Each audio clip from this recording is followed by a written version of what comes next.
ठीक गाइस, ये सब भी वैसा ही है।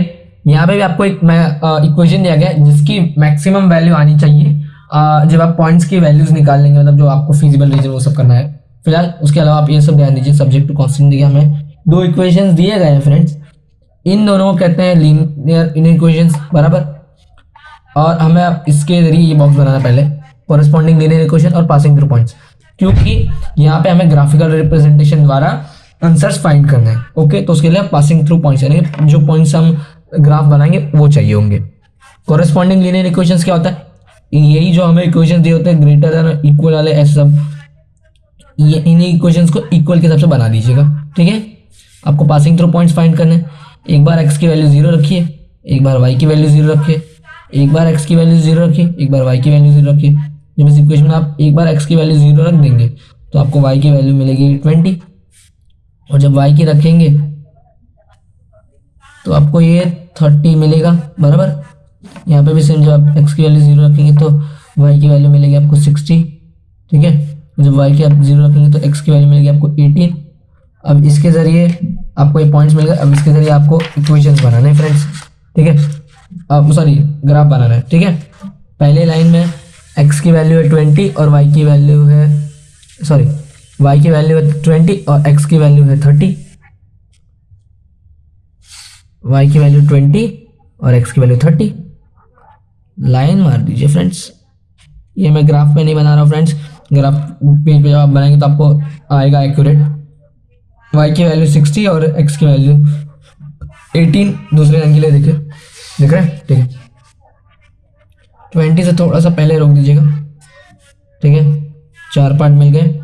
ये पहली लाइन है, अब चाहे तो लिख दीजिए 4x + 6y = 20। इक्वल्स के हिसाब से फ्रेंड्स साइन, ये जो लाइन्स रखेंगे ये अपर मतलब ग्रेटर देन और लेस देन के हिसाब से नहीं। दूसरे लाइन का भी लिख दीजिए, ये पहले लाइन का था 10x + 3y = 80। ये लाइन के इस इक्वेशन द्वारा बने, ये लिखना पड़ता है। ओके, यहाँ पे ग्रेटर मतलब सॉरी इक्वल्स टू और लेस देन का साइन है, विच मीन्स कि जो हमें शेडेड पार्ट कर ढूंढना है वो origin side left hand side जाएगा। पहली लाइन ये देखिए, ये वाली लाइन है पहली लाइन के हिसाब से आपको ओरिजिन साइड में शेडेड वर्जन का शेडेड पार्ट कर ढूंढना है, यानी कि लेफ्ट हैंड साइड। ओके, आप पेंसिल यूज कर सकते हैं। ये पार्ट शेडेड पार्ट में आ गया। दूसरे लाइन के हिसाब से दूसरे लाइन में भी सेम साइन है, यानी कि ओरिजिन साइड शेडेड पार्ट करना रहेगा। तो ये देखिए, इसके जरिए भी हमने ओरिजिन साइड का पार्ट शेडेड कर दिया है। दोनों के हिसाब से कॉमन पार्ट ये वाला आएगा हमेशा की तरह फ्रेंड्स, जिसके ये देखिए ये वाला कॉमन पॉइंट है। आप चाहे तो इसे बाद में स्केच पेन से कर सकते हैं। ये देखिए 3 पॉइंट्स मिल गए, ABC। ए का पॉइंट है 0 और 20, बी के हम निकाल लेंगे, और सी की वैल्यू है 20 और 0, बराबर। सॉरी, सी की वैल्यू है 18 याद रखिएगा बाय मिस्टेक, और बी की वैल्यू हमें निकालनी इन्हीं दो इक्वेशन इन्हें सॉल्व करके। अब चाहे तो एज अ साइड वर्क यहाँ पे कर सकते हैं। 4x + 6y = 120 पहला इक्वेशन, 10x आप स्केल भी लिख दीजिएगा 180 दूसरा इक्वेशन। अगर हम दूसरा इक्वेशन में 2 से इंटू करते हैं 6y हो जाएगा,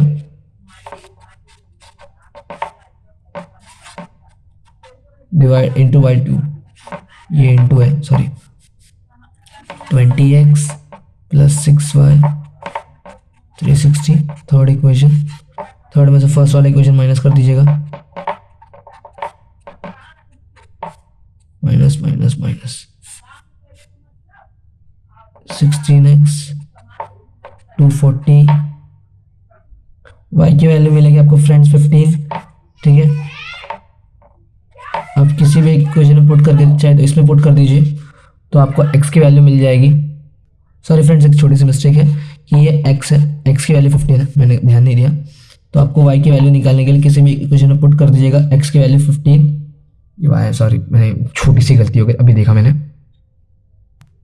आप पहली वाले इक्वेशन में इस इक्वेशन में पुट करेंगे तो फ्रेंड देखिए 15 चौक 60 माइनस 120 इज 60, और ये 6y आ जाएगा तो y की वैल्यू आपको ऑल एंड ऑल 10 मिलेगी। तो x 15 और y 20। ओके, अब हमें तीनों पॉइंट्स की वैल्यू मिल चुकी है फिजिबल रीजन के हिसाब से, फिजिबल रीजन में सबसे पहले हमें एक पार्ट निकालना पड़ता है जो कॉमन शेडेड पार्ट होता है, फिर उसके 3 पॉइंट्स को हमें लेना पड़ता है और अब उन्हें हम इस मेन इक्वेशन जिसके मैक्सिमम वैल्यू फाइंड करनी उसमें रखते हैं हम लोग। देखिए हमें जो 3 पॉइंट्स मिले थे, अब उन 3 पॉइंट्स की वैल्यूज हम इसमें इस इक्वेशन में रखेंगे। x की वैल्यू जब 0 रखा और y की वैल्यू 20, आंसर आएगा 2000। सेम सबके साथ कीजिए friends.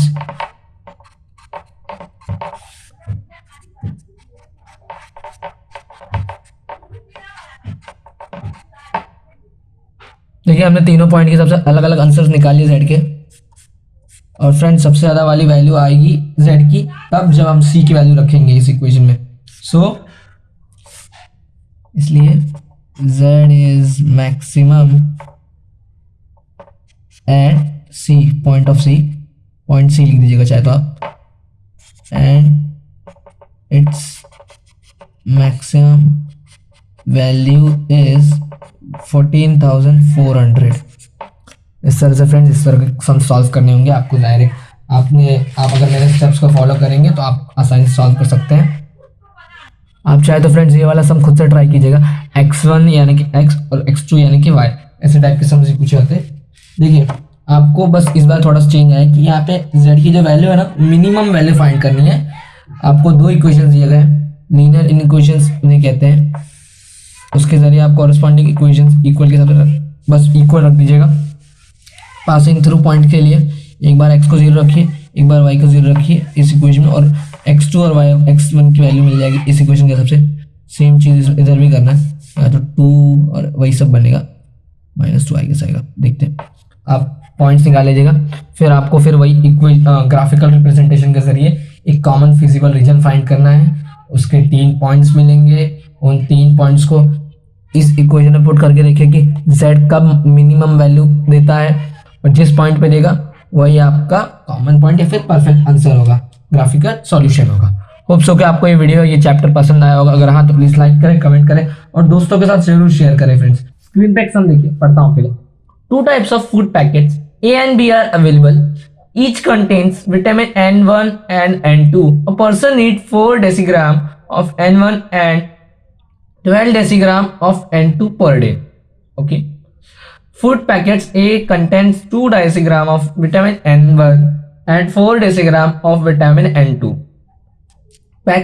Food packet B contains 1 decigram of vitamin N1 and 4 decigram of vitamin N2. Food packet A and B cost 15 rupees and 10 rupees respectively. Formulate LPP which will minimize the cost. Friends देखिए, जैसे हमने पिछले question में किया था कि जो flutes and drums थे फ्रेंड्स, उनके साथ प्रॉफिट जुड़ा था। ओके, मतलब उन्हें कितना सेल किया उसके सब बेसिस पे आपका जो प्रॉफिट था वो निकाला जाता है। यहाँ पे कॉस्ट के हिसाब से बात हो रही है बस बात फ्रेंड्स। तो हमें सबसे पहले ये पहचानना है कि हमें इक्वेशंस तो बनाने ही है फॉर्मूलेट एलपीपी के लिए, तो एक्स और वाई कैसे लेंगे। अब फ्रेंड्स यहाँ पे पैसा किसके साथ, जिसके साथ फ्रेंड्स पैसा जुड़ जाता है ना, उसे हम लोग एक्स और वाई कंसिडर कर लेते हैं। जैसे कि यहाँ पे जुड़ा था food packet A and B के साथ जुड़ा है कि पैकेट ए का कॉस्ट है पर यूनिट 15 एंड बी के साथ है 10। ओके, तो हम लोग लेट कर लिख सकते हैं, let number of food packets, number of food packets of A का जो फूड पैकेट्स है, मतलब ए का जितना बेचा होगा या फिर बनने में लगा होगा फ्रेंड्स, उसके हिसाब से कॉस्ट निकालना है। Food packet A is equal to x. Okay, हमें यही फाइंड करना होगा लास्ट में फ्रेंड्स, क्योंकि फूड पैकेट ए के साथ ही पैसा जुड़ा है फ्रेंड्स, जिसके साथ पैसा जुड़ता है उसे हम लोग एक्स और वाई कंसिडर कर लेते हैं। सीधी बात, एक्स यूनिट्स और नंबर ऑफ फूड पैकेट्स या फिर number of food packet B लिख दीजिएगा, सिर्फ ऑफ लिखने की जरूरत नहीं, थोड़ी इंग्लिश ग्रामर मिस्टेक चलती है यार। Y units. ओके, हमने एक्स और वाई अपना कंसिडर कर लिया। यहाँ पे फ्रेंड्स कॉस्ट के हिसाब से बात हो रही है, which will minimise the cost, यानी कि हमें यहाँ पे टू मिनिमाइज कॉस्ट फाइंड करना है। लास्ट में हमने मैक्सिमाइज प्रॉफिट फाइंड किया था, मैंने आपको कहा ना कि फ्रेंड्स हर कंपनी चाहती है कि उसका प्रॉफिट कैसे मैक्सिमम आए और कॉस्ट कैसे मिनिमम आए। तो फाइंड मिनिमाइज कॉस्ट, कम से कम का कॉस्ट। उसका इक्वेशन क्या बनेगा फ्रेंड्स, 15 पैसे के हिसाब से into x plus 10 into y. A packet को बनने में कितना पैसा लगा प्लस बी पैकेट को बनने में कितना पैसा लगा, इन दोनों का एडिशन होगा आपका टोटल कॉस्ट। बराबर, आपको टेबुलर रिप्रेजेंटेशन करना है फ्रेंड्स। ए और बी, एक्स और वाई जिसके साथ जुड़ा है, ए के साथ एक्स जुड़ा है और बी के साथ वाई जुड़ा है। ये दोनों फूड पैकेट्स हैं।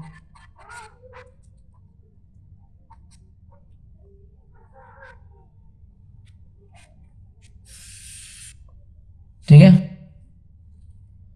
और यहाँ पे मिनिमम की सबसे बात हो रही है, इसलिए मिनिमम रिक्वायरमेंट होती है और मैक्सिमम अवेलेबिलिटी होती है।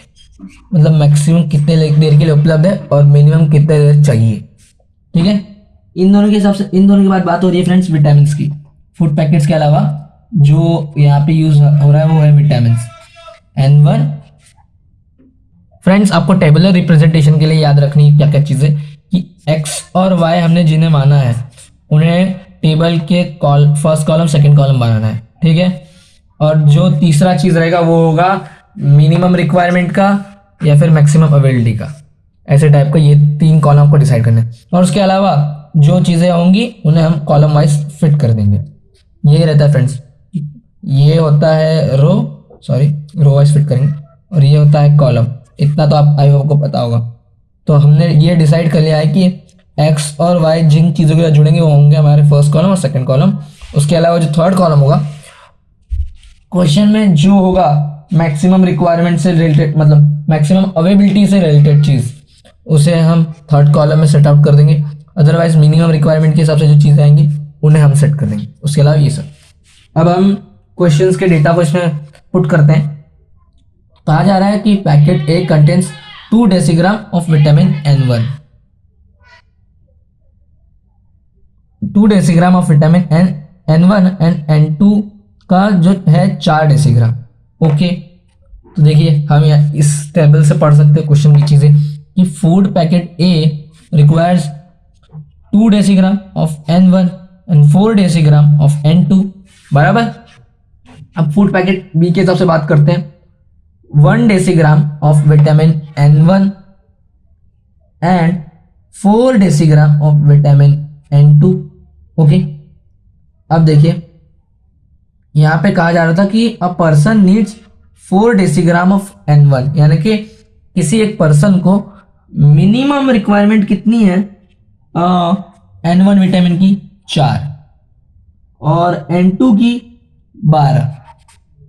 मतलब एक पर्सन को एटलीस्ट कम से कम N1 विटामिन चाहिए 4 डेसीग्राम और N2 विटामिन चाहिए 12 डेसीग्राम।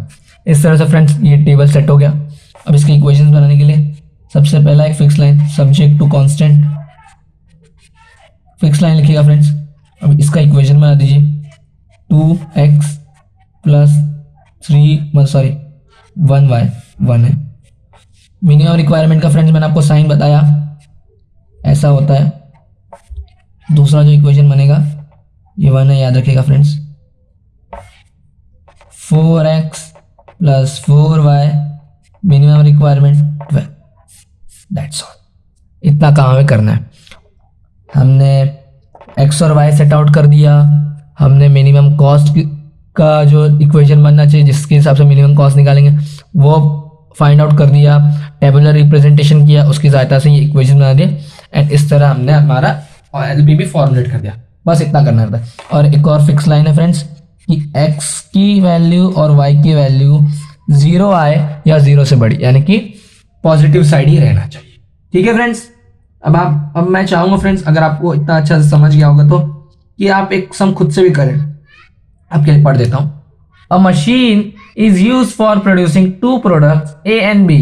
ओके, ज्यादा फ्रेंड्स जो प्रोडक्ट की बातें हो रही है, यूनिट्स की बातें हो रही है, वही आपका x और y रहेगा। देख लेते हैं। Product A is produced by using 4 unit of chemical salt and 2 units of chemical mixture.